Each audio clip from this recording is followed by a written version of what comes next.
delighted to introduce our first speaker for tonight's event, Dr. Jonny Pearson. So, Jonny is the lead data scientist at NHS England and will speak about the strategy for AI in the NHS and highlight some key questions around data as a foundation for AI. So, if everyone could welcome Jonny. This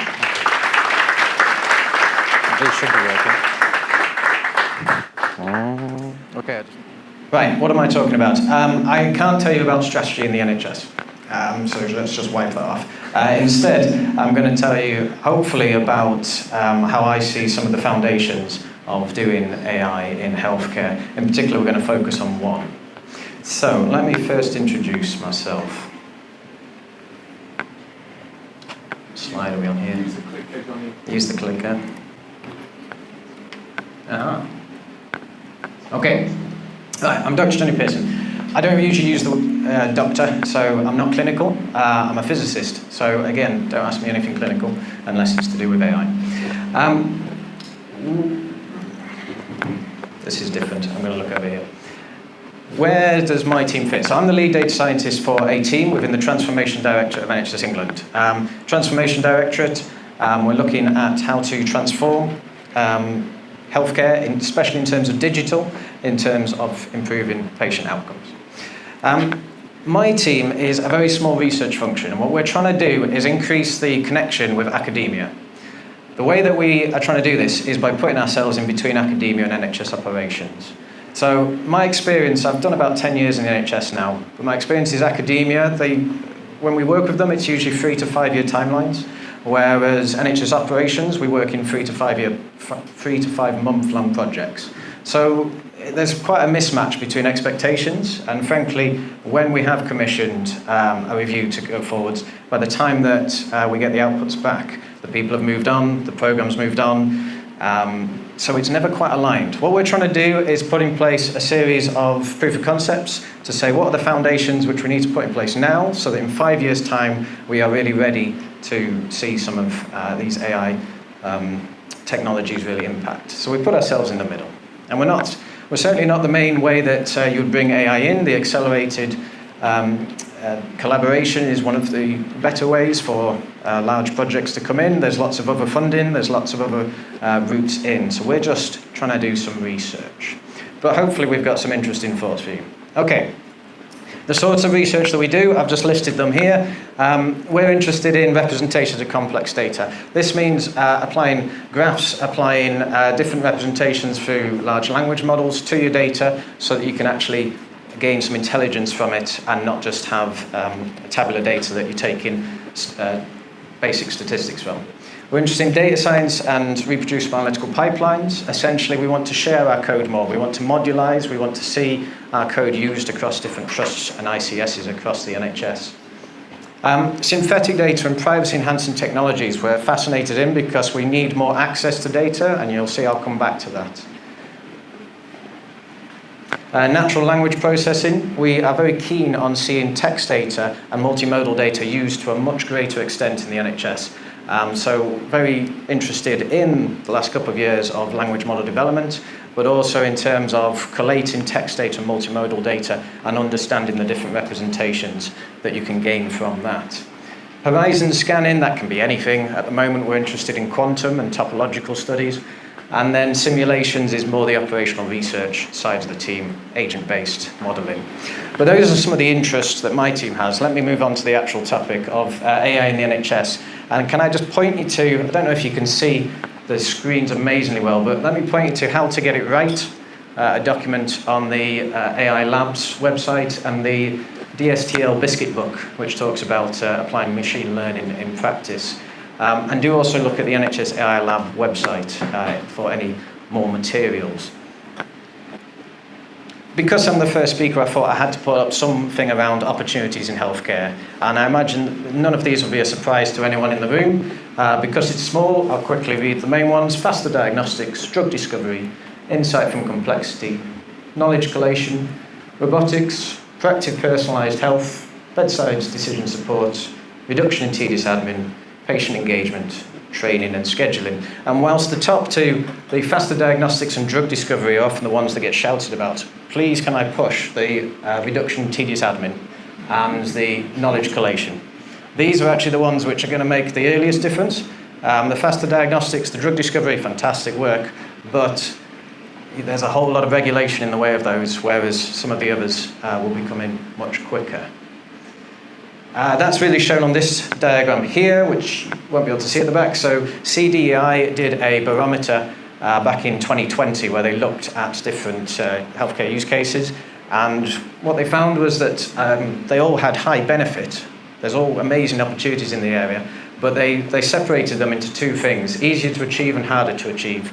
And what that report found was that the difference between them was regulation. If the regulation is set up, easier to achieve. If the regulation is unclear, harder to achieve. Okay, and then I also thought that I need to mention risks. So there's an awful lot of risks which gets talked about all the time. I'm not going to go through all of these. Let me just pick out a couple. Bias and non-representative data, and how that impacts a model, how that impacts patient outcomes. We really like robustness failures. So in terms of, yes, a model works well to begin with, but as you get new data that it's not seen, how does it manage new situations? And then you can get more grander issues, loss of empathy and contextualization as we use some of these technologies and become overly reliant on them. In terms of addressing that, you do it through governance. And this report came out on the 30th of August this year, the Governance of Artificial AI interim report from central government, and that put forward 12 challenges of AI governance that need to be solved. And what I'm going to do is just speak a little bit on the large data one. So, foundations of AI, but only focusing on one of the foundations, which is large data. And even then, you're just getting my work and my thoughts. So, firstly, large data access. We've really been interested in different ways that you would access data, and one of the ways is through either synthetic data or privacy-enhancing technologies. So we've been looking at various autoencoders, looking at different ways that you can generate both tabular and multimodal data to allow people to access. Now, we're not using that data to replace real data, we're using it to help innovation. So we're using it for faster deployment, we're using it for testing solutions, we're using it to investigate bias, but not to correct for bias. So we're not trying to replace the data, but we're trying to increase people's easy access to it. And again, privacy-enhancing technologies, we worked on a challenge, a UK-US collaborative challenge, where we wanted to look at how you could do federated learning in healthcare and financial. And for that, we were looking at some of the emerging pets, so these are homomorphic encryption and differential privacy, trying to understand how we could start to see federated learning and how that might be applied across different trusts. But unfortunately, we're a long way off that. Do have a look at the outputs. There's links in all the slides. Do have a look at the outputs of that challenge to see that. A couple of key takeaways. Representative training data, which includes both the patient and clinical voice, is required in accessible formats. So not just a piece of data from one hospital or from one source. We need the way that the patient talks about stomachache versus the way that a patient talks about the same condition versus the way that you would code that clinically in SNOMED CT. And all of this needs to be brought together, and then it needs to be made accessible in some form. But in order to make data accessible, you need increased research and guidance is required for understanding the privacy thresholds and mitigations. Especially when you're deploying the end-to-end solutions. One of the things we found in the PETS challenge was that who takes responsibility when you actually apply an AI technology? Is it the data owner? Is it the platform? Is it the model provider? Is it the end user? No, everyone fought over who would actually have the responsibility and who would actually monitor things like privacy of data, privacy of model sharing. Okay, let's move on to another aspect of large data, insight from complexity. So a couple of projects that we've looked at here. We've done some fairly standard project, automated text generation from radiology images. We have a repo called TextRay Align, which investigated that. That was back in January 22. That's already massively out of date. So I wouldn't use the code now because there's much better models openly available. It just shows how fast the pace of these things are going. It was out of date about 3 months after we made it public. But still, we're trying to have a look at multimodal data and how you can bring text and images together and get a clear representation from them. And then the bottom one, we've been looking at using a population health management data set, so where you're bringing primary and secondary care and demographics together. And then we started to ask, if you apply a graph-based approach, if you apply something called a hypergraph, then can you start to see higher order correlations between events, such as comorbidities? So if you've got two comorbidities, it's fairly easy to start to look at how does one affect the other. But if you've got 10, how one affects the other, and what the likelihood of getting the next one is, that's much more difficult. But having a graph-based approach has really helped with that, and there's a preprint paper behind that link, which I find interesting. In terms of our takeaways here, more methodological research is required around extracting the general representations, and we really need to know what is a good representation of the health system, what is a good representation of data for different parts of the health system. And then we also need gold standard downstream tasks and clear evaluation frameworks. That's not a surprise to anyone in the room, but just to say a lot of these projects are hampered because you get to the end and very much the question is, how can we explain that this is good or poor? How can we standardize that across? Okay, last slide is talk about knowledge collation in large data. So this is where your language models are coming in. We did a quick exploration of applying a large language model, Roberta, I think we were applying, for patient safety incident reports. And the key thing that we were looking at there is, as the NHS, we can't train massive models for every single fine-tuned task. So what can we do?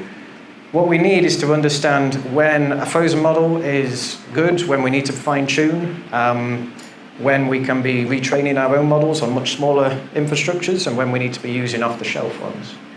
And then that final link there is just, we've got a whole load of upcoming projects, so that's a bit of a pitch. If you want to have a look at that final link, you'll see some of the new intern projects that we're putting forwards. Anyway, the key takeaways for this slide: multimodal data is massively underused. So text, audio, video, we need to be bringing this all together to give ourselves a clear representation of what the actual knowledge is within the data we collect. So we need semantic representations. This is where you're able to not just understand from tabular view, you're able to actually see a representation of how the image impacts the text data and how that feeds into the tabular data, and all of it gives you one understanding of that particular activity or that particular patient. And that's where AI can really come to its fore.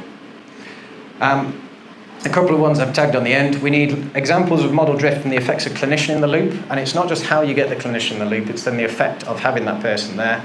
It's the effect of, if you've got a clinician who's saying yes or no to different predictions, how that actually impacts the model's learning, and then issues around if you end up with bias from a human or you end up with a local minima from a model, and how to avoid those situations and make them clear through clear auditing. And then we also, as I sort of mentioned before, we need to balance the training and tuning because it's extremely costly, and we can't do it as NHS England all the time, so how a trust is going to do this, we don't know. We need to understand not just what the fanciest model is, but what the right level of model is for each of these use cases.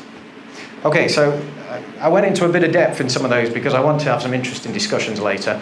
So hopefully something there has piqued your interest. Do come and chat to me, especially about the internship program, because we're quite pleased with that and trying to connect ourselves with academia, but we're now interested in connecting ourselves with industry more as well. Okay, thank you.